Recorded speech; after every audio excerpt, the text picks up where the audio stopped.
ఏమంటే క్రైస్తవుల పైన, చర్చిల పైన ఎంత భయంకరంగా ఎలాంటి చట్టాలు చేసి ఎంత భయంకరంగా వారి పట్ల వివక్ష దాడులకు గురి చేస్తున్నారో రోజు వార్తల్లో మనం చూస్తున్నామండి.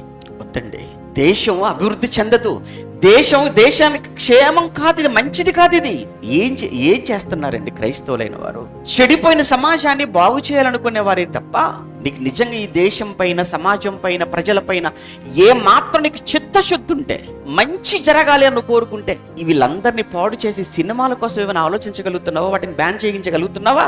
ఏమి నేర్పిస్తున్నాయి సినిమాలు? సమాజానికి సినిమాలు నేర్పించే మంచి ఏంటో ఒక్కటి చెప్పండి. పలానా సినిమా చూసి సమాజం బాగుపడిందండి, పలానా సినిమా చూసి ఊరంతా మారిపోయిందండి, ఏమంటే పలానా సినిమా వల్ల కుటుంబం బాగుపడిందండి అని ఒక్క సినిమా ఒక విధంగా చెప్పాలి అని అంటే, ఈ రోజు వీళ్ళలో ఈ క్రూరత్వానికి కారణం మూలమే ఈ సినిమాలు అని మేధావులైన వారు, సామాజికవేత్తలు, సంఘ సంస్కర్తలు గోల చేస్తున్నా వాళ్ళెవ్వడు పట్టించుకోవటం లేదు. అక్కడ చూపించింది ప్రతాపం, అవి బ్యాన్ చేయించు.